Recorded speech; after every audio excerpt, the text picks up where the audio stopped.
ఉపదేశసారంలో 8వ పద్యము, 7 పద్యాలు చెప్పుకున్నాం. 8వ పద్యము,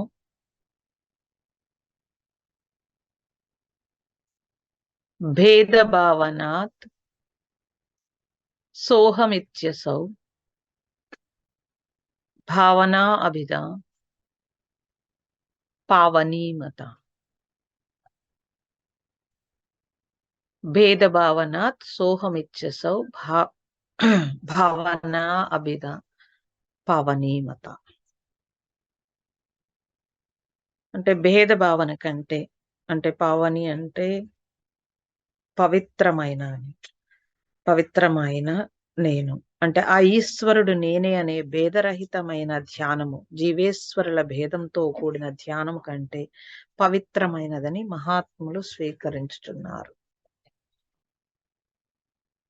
ధ్యానాన్ని గురించి సమగ్రమైన అవగాహన ఉండాలి.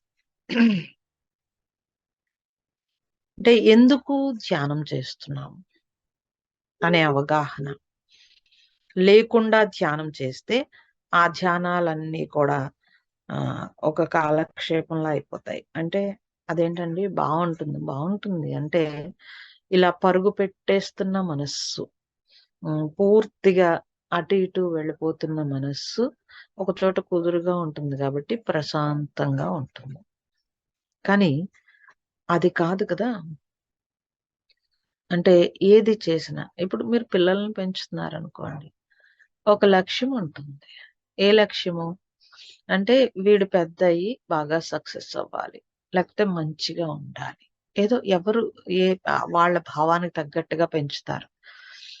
వీడు ఈ వెధవ పనులు ఏమి చేయకుండా మంచిగా జీవిస్తే చాలు అని కొద్దిమంది బాగా సక్సెస్ అయిపోయి డబ్బులు సంపాదిస్తే చాలు అని కొద్దిమంది పేరెంట్స్, కొద్దిమంది ఆరోగ్యంగా వీడు ఆనందంగా జీవిస్తే చాలు.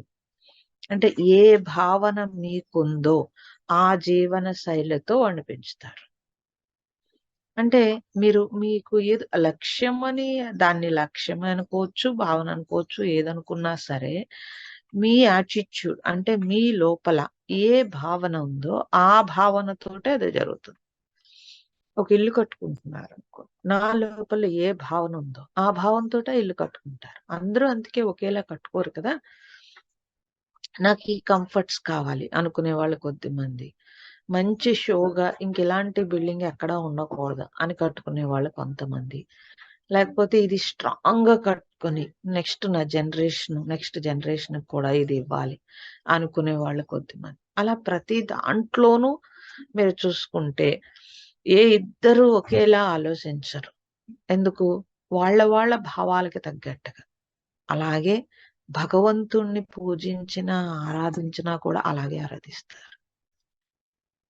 నాకు ఏదో కలిసి రావాలి అనే కోరికలు తీర్చడానికి భగవంతుడు, లేదా భయంతో భక్తి, భయంతో అంటే చెయ్యకపోతే ఎలాగా, ఏదైనా ఆపదొస్తే ఎవరిని అడగాలి, భగవంతుణ్ణి కొంచెం కాకలు పట్టుకుని ఉంచుకోవాలి కదా అనే భక్తి. అలా కాకుండా భగవంతుణ్ణి తెలుసుకోవాలి అనే భక్తి, కలుసుకోవాలి అనే భక్తి. కలుసుకోవడం ఒకటి కాదండి. తెలుసుకుంటారు, ఇన్ఫర్మేషన్ గ్యాదరింగ్. కలుసుకోవడం అంటే అనుభూతి. ఆ అనుభూతి భగవంతుని యొక్క విభూతిని పట్టుకుంటే ఆ అనుభూతి వస్తుంది. ఓకే, మరి ధ్యానం ఎందుకు చేస్తున్నాము? ఈ స్పష్టత నేను ఎప్పుడు మీకు చెప్పేది అదే. మీకంటూ ఒక స్పష్టత ఉంటే తప్పించి మీరు సాధనలో కరెక్ట్ గా ముందుకు వెళ్ళలేరు. ఒక స్పష్టత కావాలి. నేను ఎందుకు చేస్తున్నాను అంటే, వాళ్ళు చెప్పారండి నేను చేస్తున్నాను. ఎవరు చెప్పారు నువ్వు చేస్తున్నావు? లోకల్లో బోలెడు మంది అనేకం, ఇప్పుడు ఎలా అయితే భావన చెప్పానో అలా ఎవరెవరు భావనకు తగ్గట్టుగా వాళ్ళు చెప్తూ ఉంటారు, లేదా వాళ్ళ ఎక్స్పీరియన్స్, వాళ్ళ అనుభవానికి తగ్గట్టుగా చెప్తూ ఉంటారు. కానీ నీకేం కావాలి? నీకేం కావాలో ఒక స్పష్టత ఉంటే వాళ్ళ నుంచి నేనేం తీసుకోవాలో అర్థమవుతుంది. అది ఎప్పుడైతే లేదో ఎన్ని రోజులున్నా సాధన సాగుతూ ఉంటుంది. మీకు జీడిపాకం చూసుంటారు చిన్నప్పుడు. మీరు అంటే ఇప్పుడంటే అమెరికాలో వెళ్ళిపోయారు. చిన్నప్పుడు ఏదైనా తీర్థానికి వెళ్తే కనుక అక్కడ వాడు ఇలా వేసి ఇలా లాగుతూ ఉంటాడు. ఎంత పొడుగు లాగుతాడు? వాడికి ఓపిక ఉన్నంత పొడుగు లాగొచ్చు. అలా మన జర్నీ కూడా సాగుతూ ఉంటుంది. ఈ జన్మ కాపోతే ఇంకో జన్మ, ఇంకో జన్మ కాపోతే ఇంకో జన్మ అలా సాగుతూ ఉంటుంది. కాబట్టి జీవితం అంటే జీడిపాకమే. ఇలా చేసుకోకూడదు. జీడిపాకంలా చేసుకోకూడదు జీవితాన్ని. జీవితం అంటే దానికొక అర్థం, పారమార్థం. ఎందుకని ఉత్తమమైన జన్మలోకొచ్చావు నువ్వు.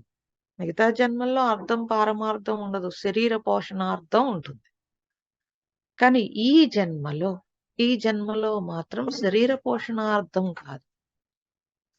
ఉదర పోషణార్థం ఈ జన్మ కాదు.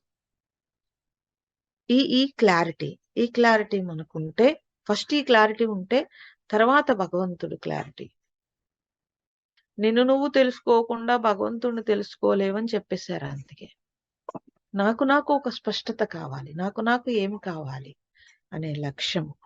కాబట్టి భగవంతుడు వేరు, నేను వేరు అనే ధ్యానము మీరు చేస్తూ ఉంటే కనుక, అనే పూజ కానీ, అనే ధ్యానం కానీ, ఏదైనా సరే, ఎవ్రీథింగ్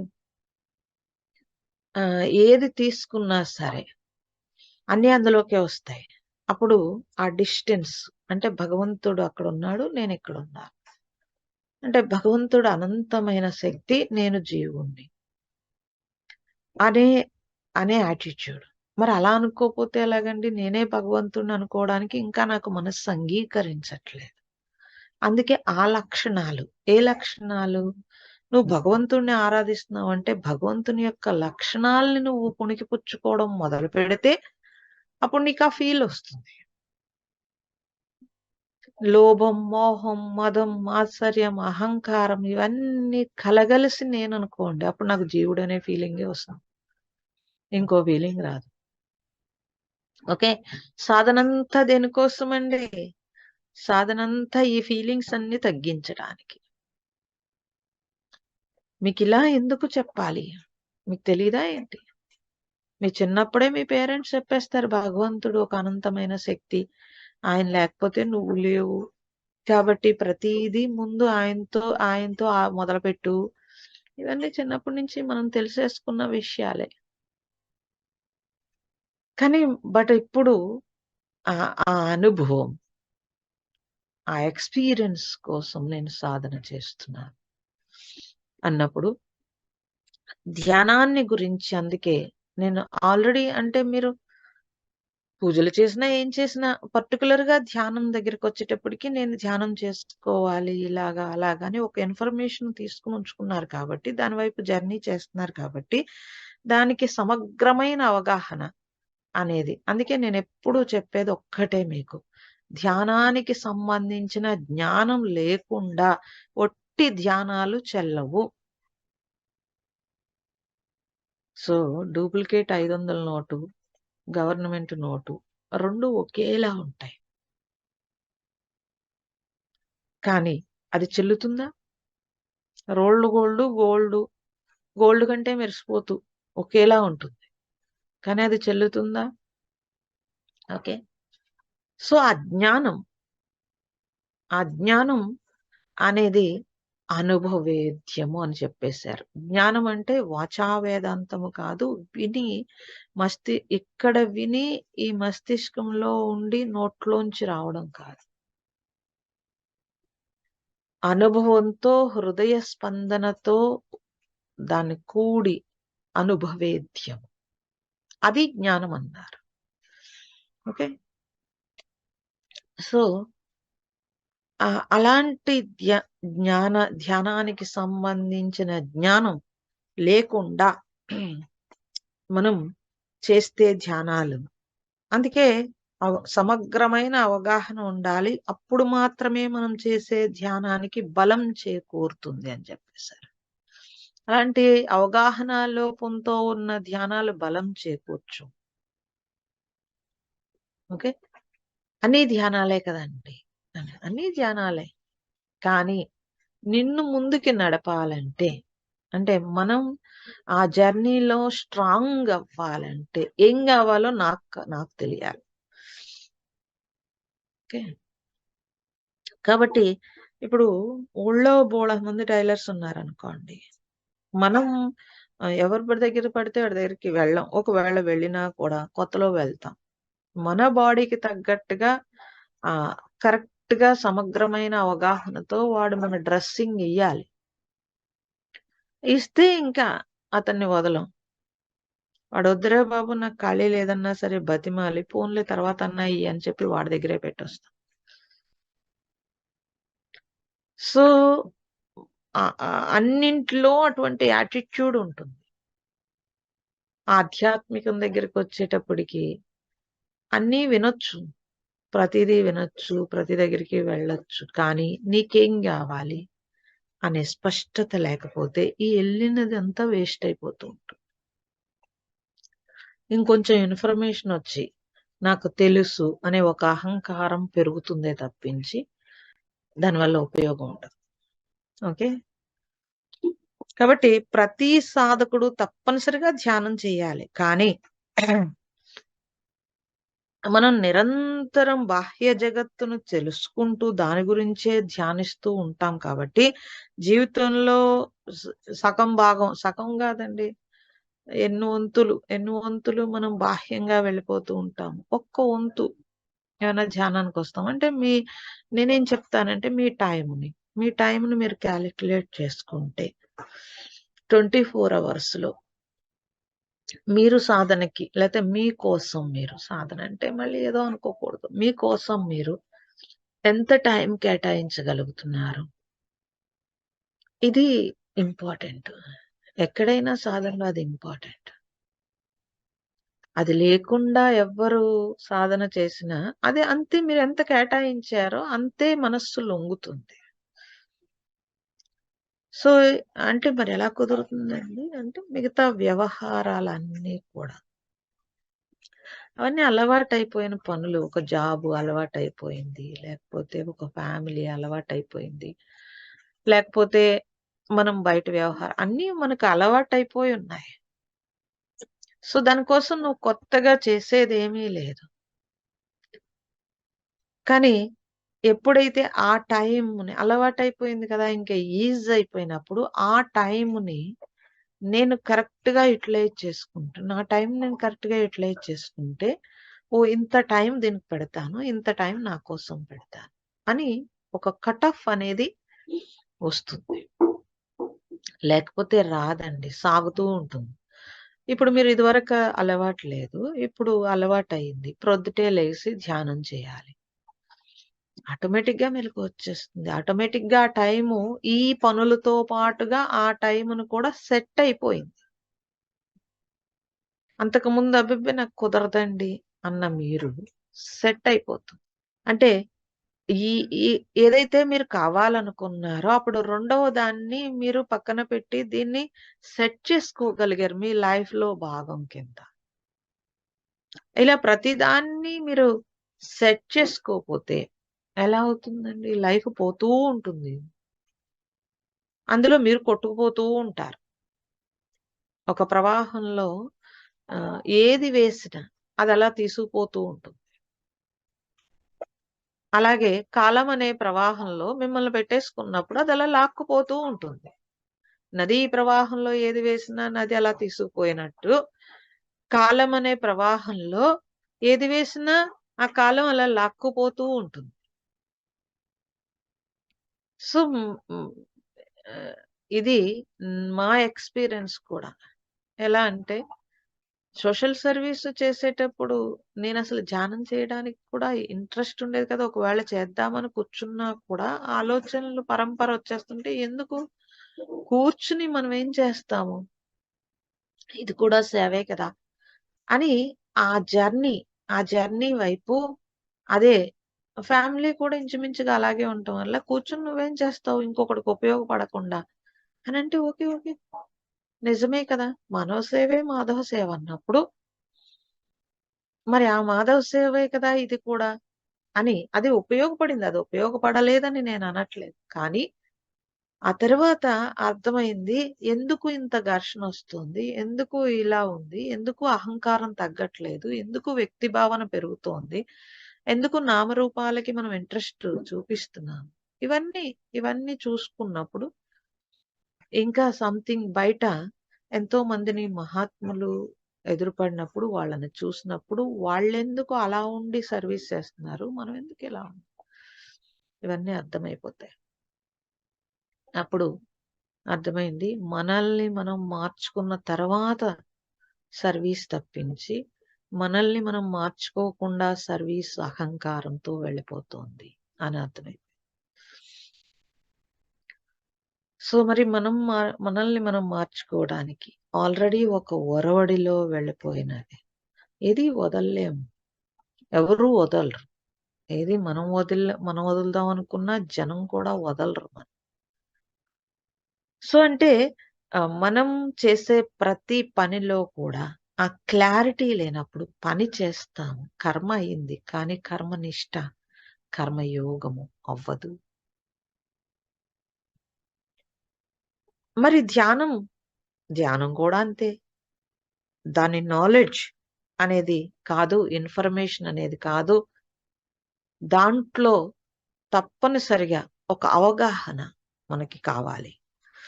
కాబట్టి జీవితంలో చాలా భాగం ఇలా గడిచిపోతుంది. అది కొంతవరకు అవసరమే. అయితే జగత్తుతో జీవితాన్ని గడపడం అనేది అలవాటు పడిపోతాము. అది అవసరం. అవసరం కాదని నేను చెప్పట్లేదు. కానీ జగత్తు కుక్కతోక లాంటిది అని చెప్తారు. అంటే మీరు ఎంత జగత్తు వంకర తీద్దామన్నా వర్కౌట్ అవ్వదు. అందుకని ముందు నేను నా వంకరలన్నీ తీసుకుని అప్పుడు జగత్తులోకి వెళ్ళాననుకోండి, నేను డేంజర్ కాదు, సేఫ్ జోన్‌లోకొచ్చేస్తాను. లేదనుకోండి, నేను జగత్తులోకి వెళ్తాను, ఎక్కడో చోట పడతాను. చేశావంటే చేశాం. కానీ ఎక్కడో చోట పడతాను. ఎందుకు? అవగాహన లోపం ఇదంతా. కాబట్టి ఈ జర్నీలో అందుకే నీకేం గావాలి? ముందు ఆ స్టెప్ వేసావంటే, నాకేం గావాలనే యాటిట్యూడ్‌తో నేను నా జర్నీ సాగుతుంది. అలా కాని పక్షంలో ఎంతసేపు వాళ్ళేదో చేశారు, నేను చేస్తున్నాను. లేతే వీళ్ళేదో చేశారు, నేను చేస్తున్నాను. అనే దాని మీద వెళ్ళిపోతూ ఉంటుంది. ఎందుకనంటే మనిషి పక్కవాడిని చూసి ఫాలో అవ్వడమే తప్పించి అన్నీ పక్కవాడిని చూసే. ఇప్పుడు మన బట్టలు, మన డ్రెస్సింగ్ కానీ, మన ఇల్లు కానీ, మన వస్తువులు కానీ చూస్తే అందరికి ఏమున్నాయో మనకే అయ్యే ఉంటాయి. పోనీ వద్దండి ఏదో పాత పద్ధతిలో ఏదో అది కూడా అనిపించదు. అది కూడా పాతయేయో ఫ్యాషన్ అయితే అవుతుంది. పూర్వం మన అమ్మమ్మ, అమ్మ ఎలా జీవించారో పోనీ నేను అలా జీవిస్తాను. ఎలా కుదురుతుందండి? లోకమంతా అలా ఎళ్తున్నప్పుడు నేనొక్కదాన్నే అలా జీవిస్తే ఎవరు ఒప్పుకోరు. ఇప్పుడు మరి నేను బతుకుతున్నది ఎవరి కోసం? నా కోసమా? జనం కోసమా? అనే ఆలోచన రాదు అసల. నా కోసం నేను జీవిస్తే చాలా స్వేచ్ఛ ఉంటుందండి. జనం కోసం నా జీవితం బందీ అయి ఉంటుంది. బంధం అంటే మీరేమనుకున్నారు? బంధం అంటే ఏదో బంధం వదలండి అనంటే నీ నీ స్వేచ్ఛని నువ్వు కోల్పోకుండా ఉండు ముందు. ఎందుకని? నీ పుణ్యం మూటగట్టుకొని వచ్చావు ఇక్కడికి. దాన్నెందుకు జనంతో తాకట్టు పెడతావు? నాకు నేను. అంటే మరి నాకు నేను అంటున్నారు. అది స్వార్థం అనిపించట్లేదా అనంటే, నాకు నేను అనంటే ఆహ్, నేన్ నేనొక్కదాన్నే స్వార్థం అని కాదు అక్కడ. నా యాటిట్యూడు ఫాలోయింగ్ మెంటాలిటీ ఉండకూడదు. ఇండివిడ్యువల్. అంటే నీ మీద నువ్వు ఆధారపడడం. వివేకానందుడు చెప్తాడు. Independence is wealth, dependence is death అని. అంటే మనం ఏమనుకుంటాం, నేను ఉద్యోగం చేస్తున్నాను, డబ్బులు సంపాదిస్తున్నాను, నా మీద నేను ఆధారపడ్డాను. ఒక్క మనీతోటే. మరి నీ మైండ్ దేని మీద ఆధారపడి ఉంది? మనీ అయితే ఓకే చెప్పారు. బట్ అదొక్కటే సరిపోదు కదా! ఈ రోజు నేను ఒక్కదాన్నే నేను అడవిలో పడేసినా నేను హ్యాపీగా ఉంటా. ఏ వస్తు సంపద కానీ, వస్తువులు కానీ ఏమీ లేకపోయినా నేను ఆనందంగా ఉండగలను అనే గట్స్ ఉన్నాయా? దానికి సాధనకి సంబంధం ఏంటంటే మరి నేను నా ప్రారబ్ధం ఏంటంటే నేను లోపల నుంచి కెలకాలి. ఇది నా ప్రారబ్ధం. ఆధ్యాత్మికం అని 4 ముక్కలు చెప్పేసి బై బై టాటా అని చెప్పే పరిస్థితి కాదు నాది. సో, కిలికి తీసి శుద్ధి చేసి కూర్చోబెట్టి అప్పుడు ధ్యానము అని తెలియచేయాలి నాది. అందుకని వింతగా కనపడతాను మీకు. అంటే లోకం అంతా ఒక రూట్‌లో వెళ్ళిపోతుంది. అలా వెళ్ళకుండా మిమ్మల్ని వెనక్కి లాక్కు రావాలి. జర్నీ 24 అవర్స్‌లో 20 అవర్సో, 22 అవర్సో అటే జర్నీ మీది. అటువంటి జర్నీ నుంచి మళ్ళీ ఇటు లాక్కు రావాలి. ఇది నా ప్రారబ్ధం. కాబట్టి తప్పనిసరిగా సరే అదేమంటారు, కొండకి వెంట్రుకేసి ఎప్పుడోకప్పుడు ట్రై చేసినట్టుగా ఒక వెంట్రుక వెంట్రుకతో ఏం కొండొస్తుందండి అనేవాడే ఉంటాడు. ఓకే. ట్రై చేద్దాం. ట్రై చేస్తే ఎప్పటికైనా సక్సెస్ అవ్వరా ఏంటి? ఎంతో కొంత మార్పు రాకుండా ఉంటుందా ఏంటి? సో, కాబట్టి ఒక స్వేచ్ఛ అంటే బుద్ధిలో బలంగా ఆ ఇండిపెండెన్స్ నేను. జనంతో పాటుగా నేను కాదు. నాతో నేను. నాలో నేను. మరి ఈ జనంతో, ఈ ఫ్యామిలీ లేకపోతే ఇది ఓకే. ఈ శరీరానికి సంబంధించినంత వరకు వాళ్ళందరూ ఉంటారు. వాళ్ళతో పాటుగా అన్నీ జరుగుతాయి. కానీ నీ ధ్యానము, లేకపోతే నీ టైము, లేకపోతే నీది అన్నప్పుడు అక్కడైనా కట్ ఆఫ్ పెట్టాలి కదా! అందుకే ఓల్డ్ ఏజ్ వచ్చినప్పుడు మన జీవితాలు మనకు అర్థమైపోతాయి. నేనేమంటున్నానంటే అప్పుడెప్పుడో ఓల్డ్ ఏజ్ వచ్చినప్పుడు అర్థమైతే బాధపడతావు పాపం నువ్వు. ఇప్పుడే అర్థం చేసుకో శుభ్రంగా సుఖపడతావు కొద్ది రోజులైనా సరే. అరే! వాళ్ళందరిని ఏమి అనక్కర్లేదు. హాయిగా వాళ్ళందరూ అలాగే ఉంటారు. నేను కూడా ఇలాగే ఉంటాను. కానీ నా లోపల లోపల బంధం అదేది ఉందో దాంట్లో ఒక క్లారిటీ, ఒక విచారణ అనేది లేకపోతే అజ్ఞానం. ఆ జ్ఞానం లేకపోతే జీవితం ఎప్పుడో ఒకప్పుడు నరకమవుతుంది.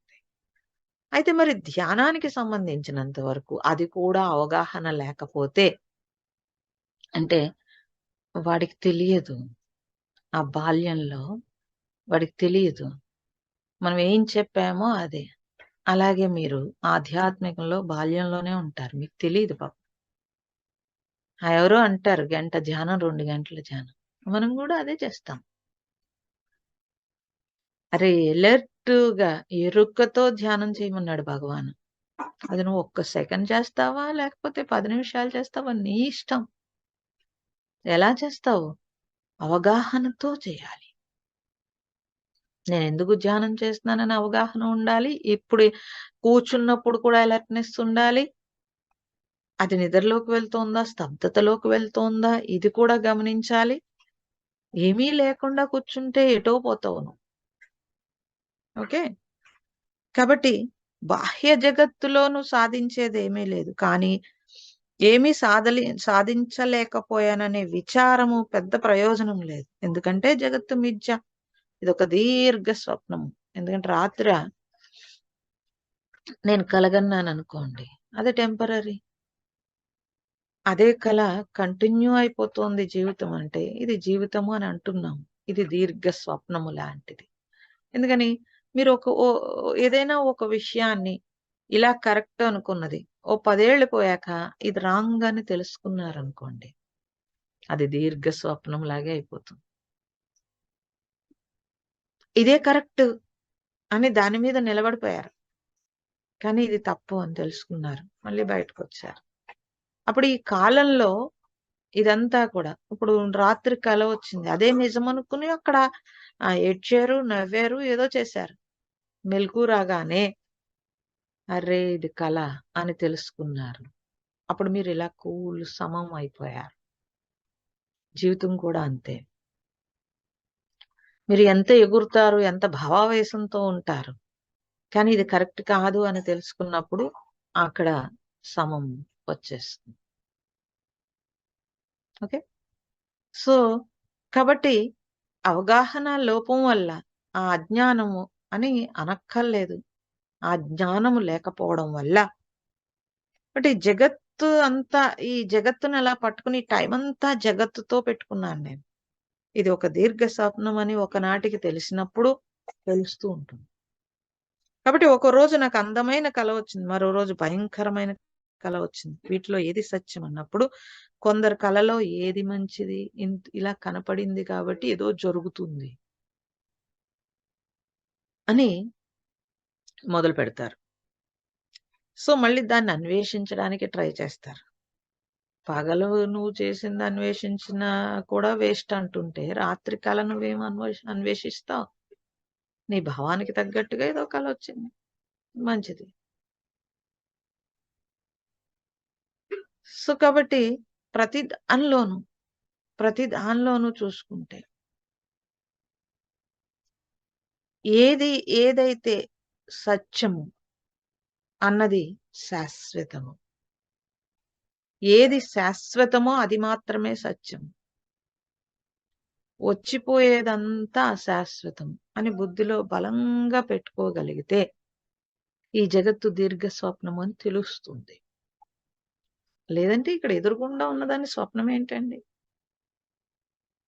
అని అనిపిస్తుంది మనకి.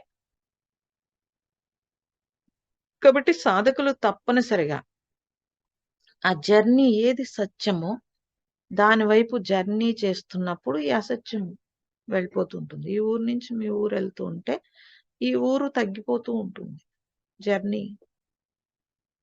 అలాగే ఇక్కడ ఏది సత్యమో అటువైపు నేను జర్నీ చేస్తున్నప్పుడు అసత్యము అనేమి అది వెళ్ళిపోతూ ఉంటుంది. కాబట్టి ధ్యానానికి సంబంధించినంత వరకు నువ్వు జర్నీ దేనికి చేస్తున్నావు? ఇది బుద్ధిలో పెట్టుకుని ఆ జర్నీ ఆ ధ్యానం చేసినప్పుడు ఆ అలర్ట్‌నెస్ ఉంటుంది. అంటే అలర్ట్‌నెస్ ఎలా వస్తుంది అని అడుగుతారు మీరు. ఏం చేయాలి అని అడుగుతారు. ఎరుకతో ధ్యానం చేయండి అంటే ఏం చేయాలి అని అడుగుతారు. తప్పనిసరిగా అందుకే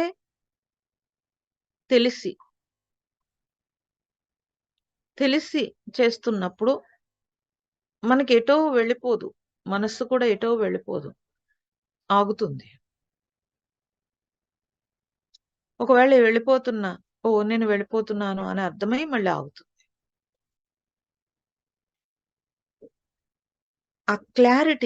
ఆ క్లారిటీ లైఫ్‌లో ఎలాగూ తెచ్చుకోలేకపోయాం. అన్నీ అసత్యం అయిపోయి పరుగులు పెట్టాం. కనీసం సాధనలోనైనా క్లారిటీ లేకపోతే మళ్ళీ ఆధ్యాత్మికం పేరు చెప్పి ఒక గంతులుంటాయి. నేను గంతులనే అంటాను. మీరు కాదని అన్నా సరే. ఎందుకనంటే నీకేం గావాలో ఆ స్పష్టత లేనప్పుడు దాన్ని గంతులే అంటారు. ఇప్పుడు భోంచేస్తున్నామండి. భోజనం ఎందుకో తెలియకుండా చేస్తే ఆ భోజనం ఏమవుతుందండి? దాంట్లో న్యూట్రిషన్ లేకపోతే నీ శరీరానికి అవసరమైనవి, లేకపోతే నువ్వెందుకు తింటున్నావు అవగాహన లేకపోతే ఆ భోజనం ఏమవుతుంది?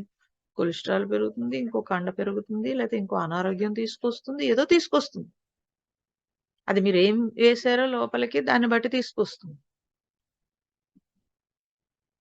సో, అలాగే ఎందుకు జీవిస్తున్నానో తెలియకపోతే కాలమైపోయి రోజులు గడుస్తాయి. చాలా బాగా గడుస్తాయి. హ్యాపీగా గడిసినట్టు అనిపిస్తుంది. కానీ ఒకనాటికి ఒక అసంతృప్తి మిగిలిపోతుంది. ఈ రోజుకి ఆ రోజు సాటిస్ఫాక్షన్ కాదు. పర్మనెంట్ సాటిస్ఫాక్షన్ నీకు దేంట్లో వస్తుంది? ఇది అన్వేషణ. నాకు పర్మనెంట్ సాటిస్ఫాక్షన్ ఎక్కడొస్తుంది? ఈ అన్వేషణలో మన జర్నీ ఉండాలి. కాబట్టి ఏది సత్యము అన్నప్పుడు మనము కనపడింది అని మురిసిపోతూ, జరుగుతున్న దాన్ని మురిసిపోతూ ఆగిపోతే అది సత్యం కాదు. కొంతమంది మా గురువుగారు కల్లో కనిపించారు. మంచిది. అంతవరకు ఆగితే సరిపోతుంది. కల్లో కనిపించి ఇలా చెప్పారు అన్నారనుకోండి. నేను అలాగే చేస్తానన్నారనుకో. అప్పుడు మీరు అది వాస్తవమా కల అని ఒప్పుకుంటారు. నిజంగా మీ గురువుగారికి శక్తి ఉంటే కల్లో కనిపించి ఎందుకండి? డైరెక్ట్ గా కనిపించి చెప్పొచ్చు. నువ్వు కళ్ళు మూసుకోకుండా కళ్ళు తెరిసినప్పుడు ఎదురుగుండా నుంచుని చెప్తే అది వాస్తవం. ఓకే. కదండి, నువ్వు కళ్ళు మూసుకున్నప్పుడే చెప్పారంటే ఆయన పగలు మానేసి రాత్రి మాత్రమే నీ దగ్గరికి ఎందుకు వచ్చాడు? అంటే ఇలా ఒప్పుకోవడానికి కూడా ఇష్టం ఉండదు. ఓకే, మంచిది, కల్లో కనిపించారంటే నువ్వు ఆ లైన్ లో ఉన్నావు కాబట్టి నువ్వంటే నీ ఆలోచన ఎటు పక్కకి వెళ్ళట్లేదు. చక్కగా గురువు యొక్క భక్తి, గురువు మీద ఇష్టము, లేకపోతే గురువే దైవము అని పూర్తి భావన ఉంది కాబట్టి పడుకున్నా కూడా అదే భావంతో ఉన్నావు. మంచిది, అది కాదని చెప్పట్లేదు. బట్ కల్లో కనిపించి ఈ పని చేయమన్నారు. కల్లో కనిపించి ఎందుకంటే డైరెక్ట్ గా చెప్తే డైరెక్ట్ గా ఓ ఫోన్ కొట్టి ఇదిగో నాయన ఈ పని చేయి నువ్వు అన్నారంటే ఒక అర్థం ఉంది. మనకి రెస్పెక్ట్ ఉంటే ఆ పని చేస్తాం. రెస్పెక్ట్ లేకపోతే ఓకే, వాయిదా వేస్తాం, లేకపోతే ఏదో చేస్తాం. అంటే ఆ ఆ మనము ఆ ఊహకి ఇచ్చిన ఇంపార్టెన్స్ వాస్తవానికి ఇవ్వము. ఇది చెప్పడం కోసం ఇది చెప్ప వాస్తవము ఏంటి? ఒక ప్రాక్టికల్లోకి వెళ్ళాలి. ఊహ కాదు. వాస్తవము. మా గురువు నన్ను నడిపిస్తున్నాడు. ఓకే, మంచిది. నిన్ను ఒక బిడ్డలా టేకప్ చేసి నడిపిస్తాను. మంచిది. దానికి నేను కృతజ్ఞతగా ఎప్పుడూ నా బుద్ధిలో గుర్తుపెట్టుకుంటాను. బలంగా ఉంచుకుంటాను. లేకపోతే ఆ లైన్ నడవడానికి నా మనస్సు లొంగడానికే కదా ఇవన్నీ. సో చేస్తాను. అందుకని రాత్రి పడుకున్న కల్లో కూడా నేను తలుచుకుంటాను. లేకపోతే పడుకునేటప్పుడు దండం పెట్టుకుని పడుకుంటాడు. గుర్తొస్తుంది. తప్పనిసరిగా నిద్రలో కూడా అదే ఉంది. మంచిది. అంతవరకు తీసుకుంటే ఓకే. ఎందుకని వాడు ఆనందపడుతున్నాడు కల్లోకొచ్చి ఓకే. ఉంచితే రెండోసారి చక్కగా మళ్ళీ ఆనందపడతాడు నిద్దట్లో హ్యాపీగా. లేతే పిచ్చి పిచ్చి కళ్ళొస్తాయి నిద్దట్లో. బాగా ఇగో ఈ బ్యాంక్ బ్యాలెన్స్ ఎలాగా, లేతే ఈ బిల్డింగ్ ఎలాగా, లేతే నిద్దట్లో కూర్చుని ఇంత బిల్డింగ్ కట్టేసినట్టు కలకంటాడు. మళ్ళీ భౌతికం కలగంటాడు. లేకపోతే వాళ్ళ అబ్బాయి ఒక ఐఏఎస్ ఆఫీసర్ అయిపోయినట్టు కలగంటాడు. లేకపోతే వాళ్ళ అమ్మాయి మంచి సంబంధం వచ్చి మంచిగా జీవిస్తున్నట్టు కలగంటాడు. మంచిదే కదండీ అనంటే మళ్ళీ ఈ జగత్తులోనే ఉంటాడు. దీన్ని దాటి ఆధ్యాత్మికంగా ఎదగాలనుకుంటున్నాడు. ఆ జర్నీలోకి వెళ్ళాడు. అటువంటి కలలు కంటున్నాడు. మంచిది. కలలు కంటున్నప్పుడే ఆ కలల్ని సాకారం చేసుకోవడానికి జర్నీ చేస్తాడు. ఎందుకంటే మన కలలు, మన ఊహలు సాకారం చేసుకోవడానికే భౌతికంగా జర్నీ చేసాం కదా! నాకు ఇల్లు కావాలి, నాకు ఉద్యోగం కావాలి, నాకు బట్టలు కావాలి, లేకపోతే నాకు డబ్బులు కావాలి. చేసాం ఆ జర్నీ. ఆ జర్నీ నుంచి ఈ జర్నీకి రావాలనుకుంటున్నాం. అప్పుడు ఈ జర్నీకి సంబంధించిన కలల కంటేనే వీడు ముందుకొస్తాడు బాగా. నేను ధ్యానంలో ఇలా ఉండాలి, లేకపోతే ధ్యానానికి ఇలా అని కలలు కన్నాడనుకోండి, ట్రై చేస్తాడు పగలు. కాబట్టి రావడం చెడ్డ కాదు. మంచిది. వాడు ట్రై చేస్తాడు. కానీ అందులో ఏదో చెప్పాడు అనడం తప్పు.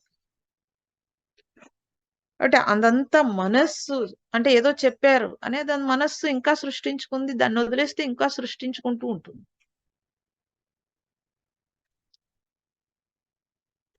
కాబట్టి ధ్యానంలో నేను కూర్చున్నప్పుడు నాకు లక్ష్యం లేకపోతే మనస్సు ఎంటర్ అవుతూ ఉంటుంది. ఏ రోజుకి ఆ రోజు ఆ అలర్ట్‌నెస్ లేకపోయినా నువ్వు ఒక స్తబ్దతతో కూర్చుంటావు. ఆ అలర్ట్‌గా ధ్యానానికి కూర్చున్నాననుకోండి. ఒకవేళ ఆలోచన వస్తుందా? ఇది అనవసరం వేస్టు. నేనిప్పుడు ధ్యానంలో కూర్చున్నాను. ఇదెందుకొస్తుంది? ఓకే. గెంటేస్తాను. లేదా అలా స్టక్ అయిపోయిందా? నిద్దట్లోకెళ్ళిపోతున్నానా? తప్పు. నిద్దట్లోకి వెళ్ళిపోతున్నాను. తెలుస్తుంది. మీరు ఇలా అలర్ట్‌గా లేకుండా ఇలా బుర్ర వాలేసేసో, లేకపోతే నడుము వంచేసో, లేతే ఏదో జరుగుతుందంటే మీరు మీ కాన్షియస్‌లో లేరని అర్థం. మీరు చూస్తే గ్రూప్ ధ్యానాల్లో చూస్తే సగం మంది అలాగా నిద్రపోతూనే ఉంటారు. గురకలు కూడా పెట్టేస్తారు. ఒకవేళ గురక పెట్టకపోయినా. ఎందుకంటే బుర్ర వంచేస్తాడు కాబట్టి గురక రాదు. గురక పెట్టకపోయినా నిద్రపోతూనే ఉంటాడు. సో, అలా కాకుండా నేను కూర్చున్నప్పుడు ప్రతి ఎవ్రి మూమెంట్ అంటే నా థాట్ కానీ, నా నిద్ర కానీ ఏదీ లేకుండా ఎవ్రి మూమెంట్ అలర్ట్‌గా తెలుస్తోంది నాకు. తెలియాలి. అలా తెలుస్తూనే ధ్యానం చేయాలి. హాఫ్ ఎన్ అవర్ ధ్యానం చేస్తాను. 10 నిమిషాలు ధ్యానం చేస్తాను. టక్‌మని అయిపోయిందింక. టక్‌మని లేసిపోగలగాలి. అబ్బా! లేసి పని చేయబుద్ధేయట్లేదండి. లేతే లేసి ఏదో మత్తొస్తుంది. లెగిసి ఏదో అవుతుంది. కరెక్ట్ కాదు. అదే వివేకానందుడు చెప్పాడు. ఇదివరకు చెప్పే ఉంటాను మీకు. ఇప్పుడు ధ్యానం చేయాలి. ఇమ్మీడియేట్‌లీ సంతలోకి వెళ్లి సంత తెచ్చుకోవాలి. మళ్ళీ ఆ బుట్ట అక్కడ పెట్టి మళ్ళీ నేను ధ్యానం చేయగలగాలి. కాబట్టి ఇప్పుడు ఆఫీస్‌కి వెళ్ళాలి. ఆఫీస్ అయిపోయింది. నాకు టైం ఉంది. నేను ధ్యానం చేసుకుంటాను. చేసుకోగలగాలి. మళ్ళీ ఫ్యామిలీ ఏదో పిలిసింది. ఆ పని చేసుకుంటాను. మళ్ళీ వచ్చి ధ్యానం చేసుకోగలగాలి. మళ్ళీ లేసి ఈ ఈ సెట్టింగ్ ఉంటే మీ టైము బోలెడు టైం సేవ్ అవుతుంది. ఆ సెట్టింగ్ రావాలనంటే అవగాహన కావాలి. ఆ అలర్ట్‌నెస్ కావాలి. ఆ అలర్ట్‌నెస్ ఉంటేనే ఈ అవగాహన ఉండి, ఆ అలర్ట్‌నెస్‌తో ధ్యానం చేస్తూ ఉంటే కనుక, మీ ధ్యానంలో మీరు ముందుకు వెళ్ళడం చాలా ఈజీ. ఓకే. కాబట్టి ఆ ఈశ్వరుడు నేనే అనే భేదరహితమైన ధ్యానం కంటే, ఆ ఈశ్వరుడు నాలోనే ఉన్నాడు. నేనే అంటే నాలోనే ఉన్నాడు అని ముందు ఫిక్స్ చేసుకుంటాను. తర్వాత నేనే అనేది నాలో అన్నీ తొలగుతున్నప్పుడు అర్థమైపోతుంది. మళ్ళీ నేనే అనక్కర్లేదు. ఆటోమేటిక్‌గా అర్థమైపోతుంది. సో, అలాంటి జీవేశ్వరుల భేదం లేకుండా ఉండే ధ్యానానికి మనం ఎంటర్ అవ్వాలి. ఓకే. అంతవరకు చెప్దాము. ఆత్మ చైతన్యము ఈశ్వరుడు అనేది తర్వాత చెప్దాం నెక్స్ట్ వీక్.